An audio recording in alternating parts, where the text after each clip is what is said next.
according to capital market company Fitch Ratings. Virginia Governor Glenn Youngkin comments on the U.S.'s recent rating. Well, I think that what it says is that the financial profile of the United States of America is under huge pressure. And we know that, and the American people know that. Just ask them. Just ask them. I mean, every Virginian, when they go to the grocery store, it's a gut punch. It's a gut punch. Patrice Onwuka of the Independent Women's Forum says it's an indictment on the lack of stewardship coming from the White House and Congress.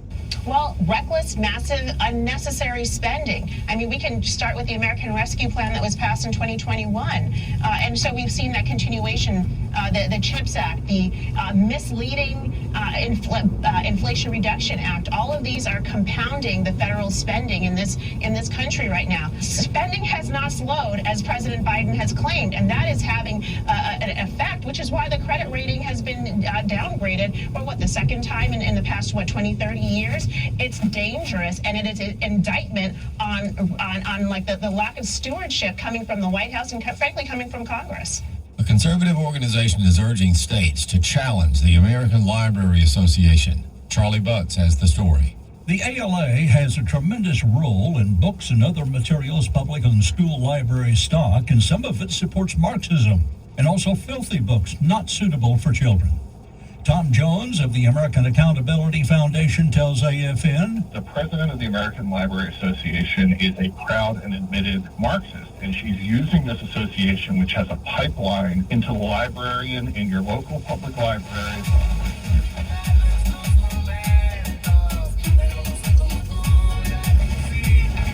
Aggressive woke agenda.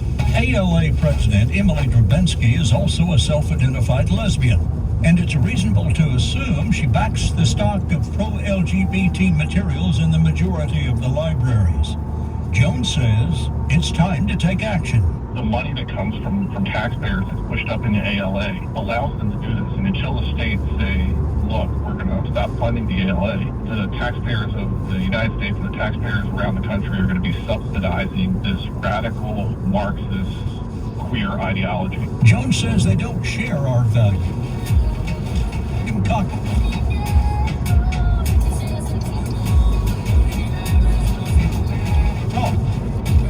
The Library Association needs to listen and act.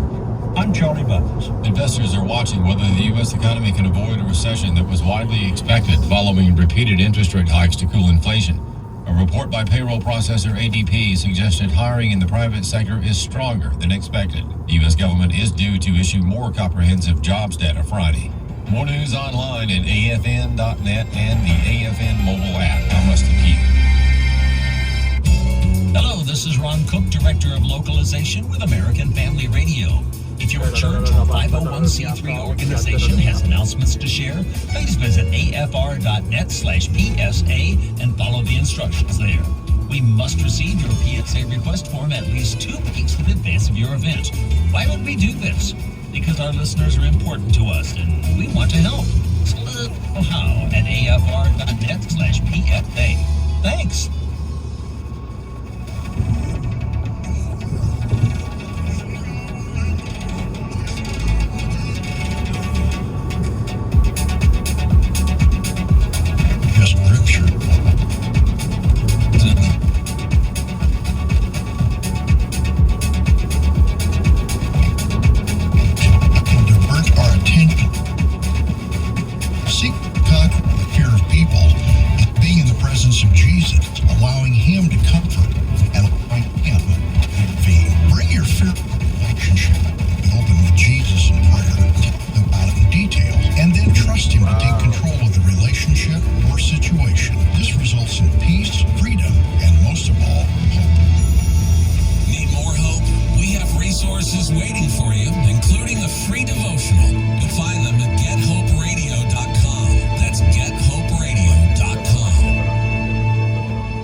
Have served over 9,000 families in the aftermath of natural disasters.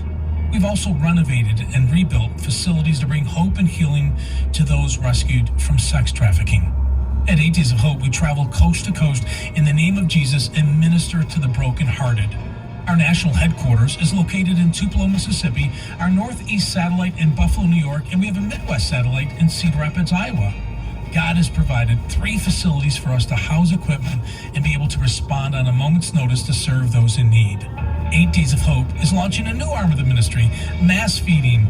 This division of 8 Days of Hope will take trained volunteers with multiple feeding trailers and be able to provide over 8,000 meals every 2 hours through a local church following a disaster.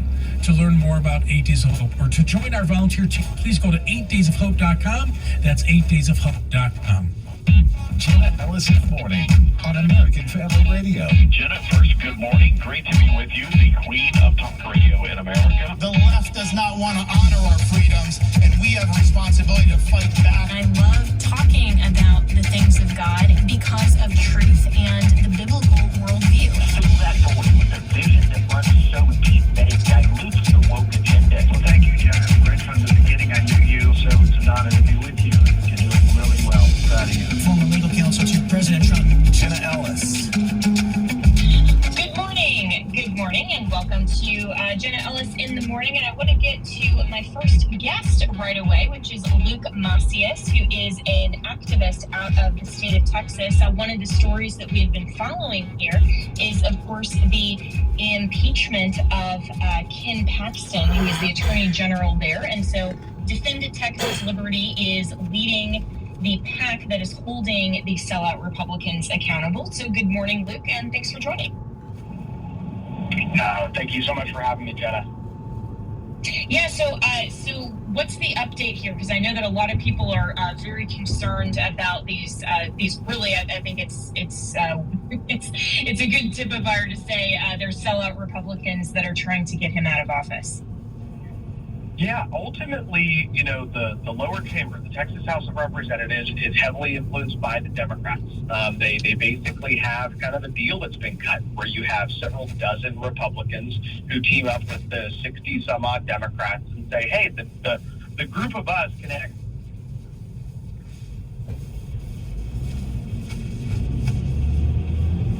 Is more on advancing conservative policies. So last session, the Texas House killed dozens of conservative policies. They killed a ban on Chinese land ownership. They killed a bill that would have helped detransitioners. We have a lot of insurance companies that are dropping anyone who wants to detransition, but they'll fully cover all of your evil transitionary services. And so these are the type of policies that the Democrats are teaming up with Republicans to kill. The end of session to go, oh, by the way, we're going to impeach the Attorney General of Texas. And we know we have the votes because 61 Democrats will vote for it. So we'll just whip up the other 14 in shape and make sure that we've got the 75 needed to impeach. And so the Texas House impeached him. They bullied a lot of other Republicans to vote for it. But 23 conservatives actually stood up against the speaker, which is actually very high when it comes to directly opposing the speaker's top agenda. And now it heads to the Texas Senate. The trial starts on September 5th. You have a situation where a bunch of politicians are very upset with the decision that Republicans made.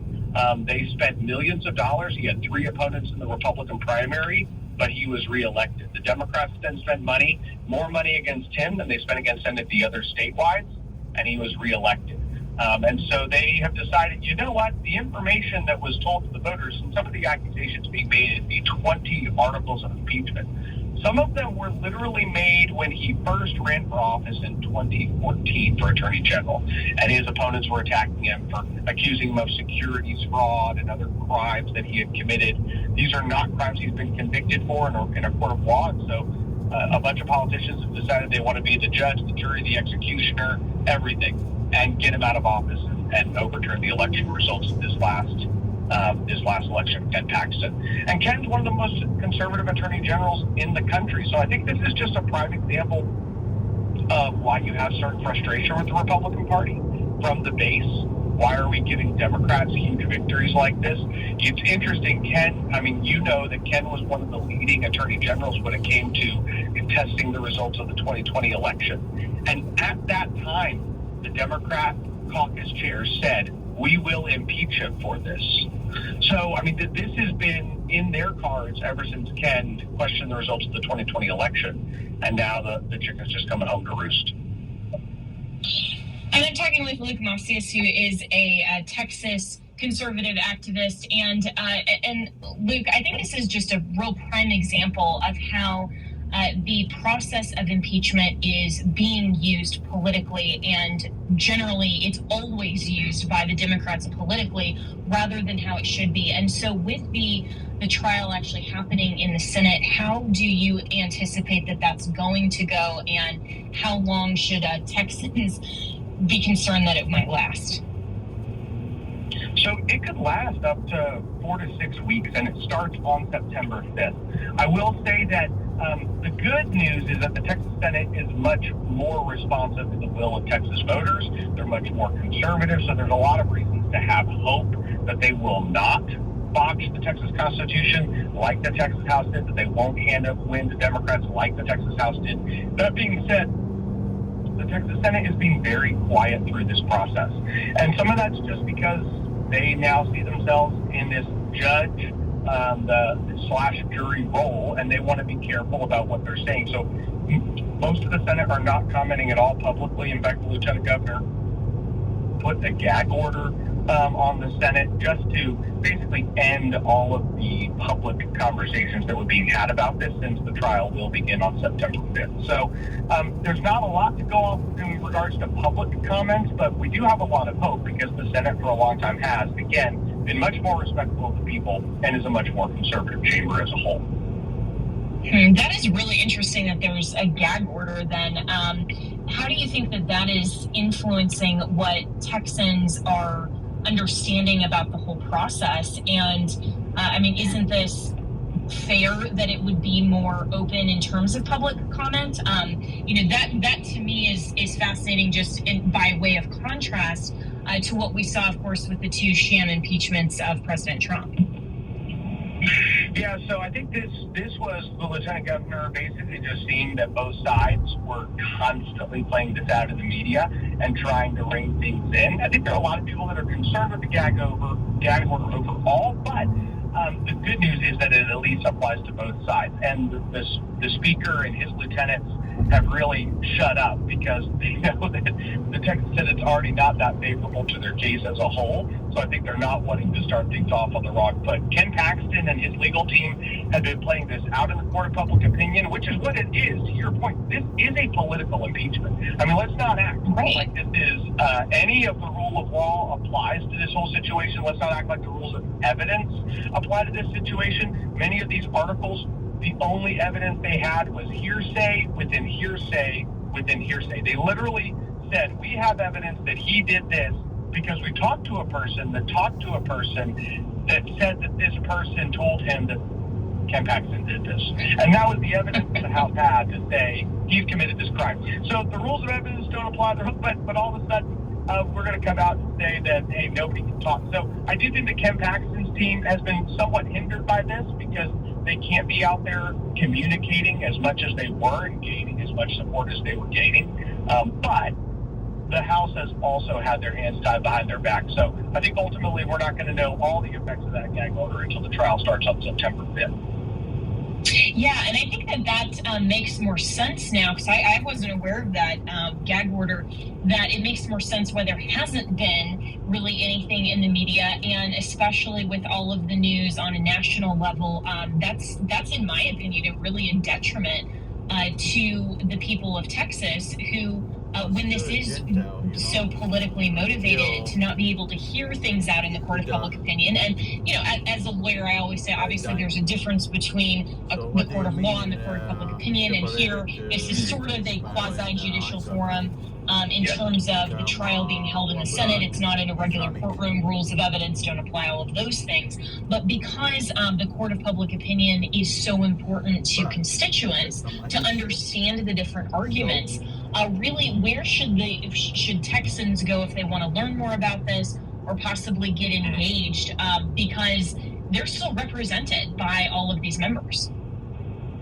Yeah, so this is why the Defend Texas Liberty PAC is doing what it's doing. We've been buying billboards in key areas. We've been sending hundreds of thousands of pieces of direct mail to Republicans, millions of text messages all across the state, directly to voters to tell them what's going on and how they can engage. Ultimately, their senator is the only thing that matters. They have to contact their senator's office and lodge their complaint and their opposition to this impeachment from the beginning. That's really important that they do that. Texas Scorecard is reporting on this heavily. They're probably the largest Texas-based media entity, and they write from a right-of-center perspective. And so the Texas Scorecard is definitely the best source to go to when it comes to actually what is happening in this impeachment, what gag orders are being issued, or filings are being issued. Ken Paxton's attorneys have been issuing a slew of filings, basically saying we need to throw out all of this hearsay within hearsay within hearsay before the trial starts. They filed another motion that said that 19 of the 20 articles of impeachment